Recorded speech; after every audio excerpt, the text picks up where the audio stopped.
Guys, welcome back again on my channel. So आज के इस वीडियो में हम लोग डिस्कस करेंगे how do I love thee poem को, जो कि एक सोनेट है। सोनेट मीन्स 40 लाइन का एक पोयम है और ये जो है ये एक लव सोनेट है जो कि एलिजाबेथ बैरेट ब्राउनिंग के द्वारा लिखा गया एक काफ़ी फेमस जो है वो सोनेट है। तो इस वीडियो में हम लोग इसी पोयम का या फिर हम लोग सोनेट भी कह सकते हैं, इसी सोनेट का जो है वो क्रिटिकल अप्रिसिएशन डिस्कस करेंगे, एज वेल एज किस तरह से जो है how do I love thee poem को हम लोग एक लव सोनेट कंसिडर कर सकते हैं, इसको भी डिस्कस करेंगे। दोनों जो क्वेश्चन है उसका एक ही आंसर मैं आप लोगों को प्रोवाइड करूँगी और बिल्कुल जो है वो ईजी लैंग्वेज होगा, तो ईजिली समझ में आ जाएगा। So let's begin without wasting your time. So first of all I would like to say about some basic facts regarding this poem. तो जैसे कि आप लोगों को पता है कि ये जो पोयम है ये एक सोनेट है और सोनेट मीन्स होता है 40 लाइन का पोयम, जिसमें ऑक्टेव और सेस्टेड ये रहते हैं। ऑक्टेव जो रहता है वो 8 लाइन का रहता है और जो सेसेस्ट रहता है वो 6 लाइन का रहता है। तो इस तरह से 6 और 8 हो गया आपका टोटल 40 लाइन, तो उसे ही सोनेट कहते हैं। तो ये सोनेट है और प्लस इसे एलिजाबेथ बैरेट ब्राउनिंग ने लिखा है। और ये जो पोयम है, ये जो सोनेट है, वो एलिजाबेथ बैरेट ब्राउनिंग ने अपने हस्बैंड, जिनका नाम रॉबर्ट ब्राउनिंग था और वो अपने ड्रामेटिक मोनोलॉग के लिए काफ़ी फेमस है, तो उनके लिए ये उन्होंने सोनेट्स को लिखा था। तो उन्हीं को डेडिकेट करके ये सोनेट जो है एलिजाबेथ बैरेट ब्राउनिंग ने लिखा है। और ये एलिजाबेथ बैरेट ब्राउनिंग की 43 नंबर की सोनेट है, हाउ डू आई लव दी। तो वीडियो को शुरू करने से पहले मैं थोड़ा सा इस पोएम की समरी बता देती हूँ। समरी नहीं, जस्ट एक लाइन में कि एक्चुअली में इसमें क्या है। तो ये जो पोएम है how do I love thee, ये जो पोएम है उसमें पोएटेस जो है लेखिका वो अपने हस्बैंड रॉबर्ट ब्राउनिंग के इंडिकेट करके लिखी है और वो बताती है इसमें कि वो बहुत सारे वे को बताती है कि वो किस किस तरह से अपने हस्बैंड को जो है वो प्रेम कर सकती है और बहुत सारे तरीक़ों को वो बताती है। और ये भी बताती है कि अगर गॉड उन्हें जो है वो परमिट दे, मतलब उनको इजाज़त दे दे, तो वो इवन आफ्टर हर डेथ अपने हस्बैंड को वो प्यार करती रहेंगी, बल्कि मर जाने के बाद भी उनका प्यार कम नहीं होगा, बल्कि वो डे बाय डे क्या होगा, इंक्रीज होगा। सो लेट्स बिगिन। तो जैसे कि आप लोग देख सकते हैं स्क्रीन पे, ये एलिजाबेथ बैरेट ब्राउनिंग जो है उनका poem how do I love thee, ये सोनेट 43 है। प्लस ये जो है वो एक रोमांटिक पोएम है जिसको जो है एलिजाबेथ बैरेट ब्राउनिंग ने लिखा है। और ये जो पोएम है ये एक फेमस लव पोएम है जिसको किसमें पब्लिश किया गया था, तो एक कलेक्शन है, उस कलेक्शन का नाम है सोनेट्स फ्रॉम द पोर्तुगीज़ इन 1850। तो 1850 में इसको पब्लिश कराया गया था इसी कलेक्शन में। Actually see compose this poem from her personal experience. तो जैसे कि मैंने पहले ही बताया है, ये अपने पर्सनल एक्सपीरियंस की वजह से अपने हस्बैंड्स को डेडिकेट करके, जो उनका लव था उनके हस्बैंड्स के लिए, उसी की वजह से ये पोएम को लिखी थी। तो यहाँ पे उन्होंने अपने पर्सनल एक्सपीरियंस को इस पोएम में बताया है। और ये जो पोएम है वो एक लव लेटर था इनके हस्बैंड के लिए, रॉबर्ट ब्राउनिंग के लिए, बट बाद में जो है इसको पोएम का रूप दे दिया गया। और ऐसा भी कहा जाता है कि ये जो एलिजाबेथ बैरेट ब्राउनिंग है ये इंग्लिश की पहली फीमेल है जिन्होंने पहला सोनेट लिखा था, तो ये भी ऐसा कहा जाता है। तो ये जो पोएम है वो एक मोस्ट फेमस लव सोनेट है बहुत सारे लव पोएट्री के बीच में, जहाँ पर जो पोएटेस हैं वो हमें थीम दिखाती है किसका, तो यूनिवर्सल एंड स्पिरिचुअल लव का, प्लस डिवोशन का एंड रिलेशनशिप बिटवीन देम, उन दोनों के बीच के रिलेशनशिप को। सो ये जो पोएम है वो एक क्वेश्चन से स्टार्ट होता है और वो खुद से ही वो क्वेश्चन करती है कि वो अपने हस्बैंड्स को, जो रॉबर्ट ब्राउनिंग हैं, उनको वो किस तरह से, किस वे में वो उन्हें प्यार कर सकती है या उन्हें प्रेम कर सकती है।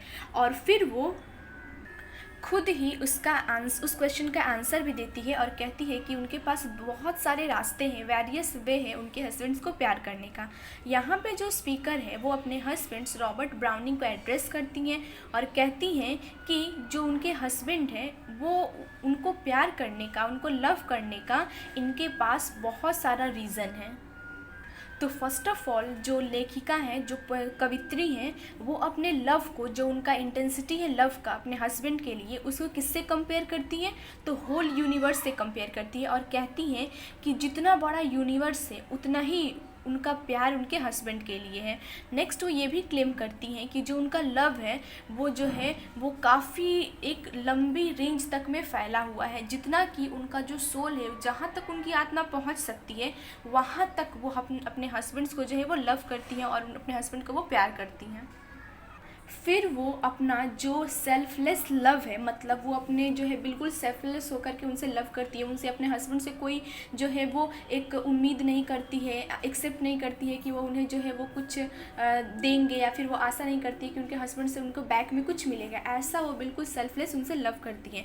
और वो कहती हैं कि जिस तरह से उनके हस्बैंड्स को हर एक एवरीडे का जो मोस्ट वाइट नीड है, जैसे ऑक्सीजन हो गया, वाटर हो गया, फूड हो गया, इन सब की ज़रूरत पड़ती है, ठीक उसी तरह से जो है वो कहती हैं कि लाइक ऑक्सीजन उनका भी प्यार बिल्कुल उसी तरह है, और वो हर एक पल, हर ज़रूरत के समय वो अपने हस्बैंड के साथ रहती हैं, और उस हद तक वो उन्हें जो है उनसे प्रेम करती हैं।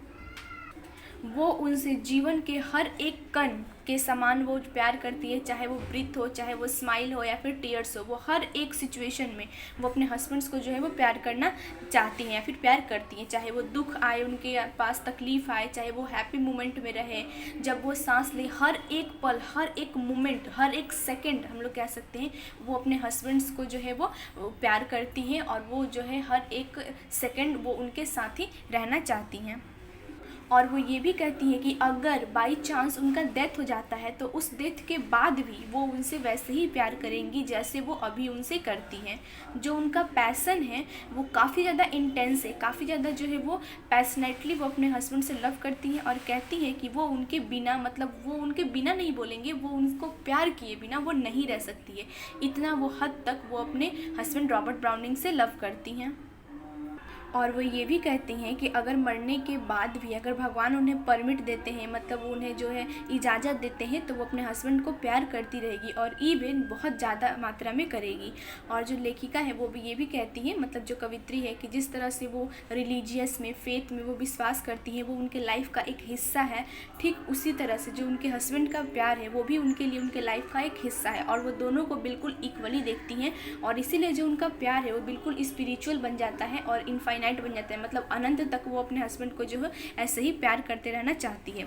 सो एट द एंड में पोएम के वो कहती है कि जो डेथ है, अगर लास्ट में इस पोएम में वो डेथ भी मेंशन की है, जहाँ पे बताती है कि डेथ भी आ जाए तो भी वो अपने हस्बैंड से प्यार करना नहीं छोड़ेगी, इवन डेथ के बाद भी वो उनसे ऐसे ही प्यार करती रहेंगी जैसे वो अभी उनसे करती हैं।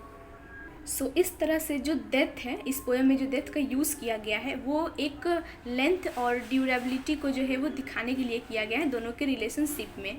और इस तरह से हमें यह बिल्कुल साफ हो जाता है at the end of the sonnet की जो उनका लव है उनके हस्बैंड के लिए वो बिल्कुल स्पिरिचुअल है, बिल्कुल जो है वो उनका हार्ट से कनेक्शन है, ना कि वो रोमांटिक वन है।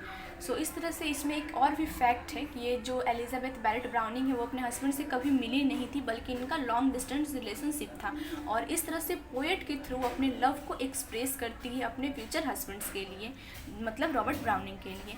सो इस पोएम में जो है वो बहुत सारे लिटरेरी डिवाइस का भी यूज़ किया गया है, राइटर ने किया है, जिसके द्वारा उन्होंने जो है इमोशंस को, आइडियाज़ को, थीम को इत्यादि को वो दिखाती हैं, हमारे सामने जो है वो रीडर के सामने प्रेजेंट करती हैं। तो जो एलिजाबेथ बैरेट ब्राउनिंग है वो जो है बहुत सारे यहाँ पे लिटरेरी डिवाइस का यूज़ की है, जो कि इस पोएम को काफ़ी यूनिक बना देता है। तो इस पोएम में हम लोग देख सकते हैं सबसे पहला फिगर ऑफ स्पीच जिसका नाम है हाइपरबोले। हाइपरबोले मीन्स क्या होता है, बहुत ज़्यादा एक्सट्रीम, जब ओवर स्टेटमेंट होता है, किसी को बढ़ा चढ़ा कर बोलना, तो वो होता है हाइपरबोले। तो यहाँ पे यूज़ किया गया है जैसे कि ये वाला line, my soul can reach, जहाँ तक उनकी आत्मा पहुँच सकती है। हाइट, ब्रीथ, डेप्थ, ये सारा जो है वो हाइपरबोले, मतलब बढ़ा चढ़ा कर बोला गया है, कोई लिमिट नहीं है इसका, तो इसे हम लोग हाइपरबोले मान सकते हैं। और अगर आप लोगों को फिगर ऑफ स्पीच के ऊपर वीडियो चाहिए तो सो प्लीज़ इस वीडियो के में कमेंट करिए, मैं जो है उसको बना करके आप लोगों के सामने प्रोवाइड करूँगी और समझा करके आप लोगों को बता दूँगी। इस पोएम में जो है वो बहुत सारे जो है वो कॉन्सोनेंट का रिपीटेशन का भी यूज़ किया गया है, मतलब जिसको हम लोग एलिटरेशन कहते हैं, ये फिगर ऑफ स्पीच है तो एलिटरेशन का भी यूज़ किया गया है। For example soul and sight, मतलब एस और एस, ये रिपीटेशन ऑफ कॉन्सोनेंट को ही एलिटरेशन कहते हैं। लव एंड लेवल, तो ये सारा जो है वो एलिटरेशन का एग्जाम्पल है। नेक्स्ट हम लोग जो है यहाँ पे एनाफोरा भी देख सकते हैं, जिसका मतलब जो है वो वर्ड का रिपीटेशन, और यहाँ पे हम लोग देख सकते हैं किस तरह से I love thee freely, I love thee freely, as, तो ये वर्ड का जो है रिपीटेशन किया गया है, तो यहाँ पे एनाफोरा भी है। नेक्स्ट इस पोएम में हम लोग मेटाफोर को देख सकते हैं। मेटाफोर मीन्स क्या होता है, तो indirectly comparison between two dissimilar things. For example जो है the ship is the desert of for example the ship of desert, इसको हम लोग कैमल को बोलते हैं, तो ये हो गया मेटाफोर, मतलब कंपैरिजन किया गया है। तो वही इस पोएम में भी जो है उन्होंने मेटाफोर का यूज़ किया है। और वो किस लाइन में कौन सा, तो मैं भी बता देती हूँ। तो ये वाला जो लाइन है by sun and candle light, तो ये वाला जो है वो मेटाफोर है। नेक्स्ट इसमें जो है वो सिमली का यूज़ किया गया है। और Simli as you know that जहाँ भी एज लगा रहेगा वो सिमली हो जाता है किसी भी लाइन में। तो ये ईजिली हम लोग देख सकते हैं कि ये सिमली है। ये जो पोयम है वो पेट्रार्चन सोनेट पोयम है। इसका राइमिंग स्कीम जो है आप स्क्रीन पर देख सकते हैं, A B B A C D C D C D ये है। और जैसे कि ये पेट्रार्चन सोनेट है तो इसको दो भाग में डिवाइड किया गया है, ऑक्टेव एंड सेस्टेट में। और ये जो पोयम है इसको आयम्बिक पेंटामीटर में लिखा गया है। सो इस तरह से हम लोग कह सकते हैं कि जो हैप्पीनेस है और जो लव है वो इस पोयम का मेन टोन है।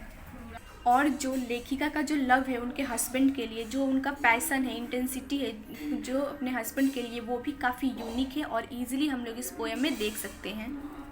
सो इस तरह से ये जो पोएम है वो हमें deep, passionate and profound love को दिखाता है। और यहाँ पे हम लोग प्योरिटी एंड इंटेंसिटी ऑफ किसी के लव को भी देख सकते हैं, मतलब लेखिका के पोइट जो पोइटेस है उनके लव को।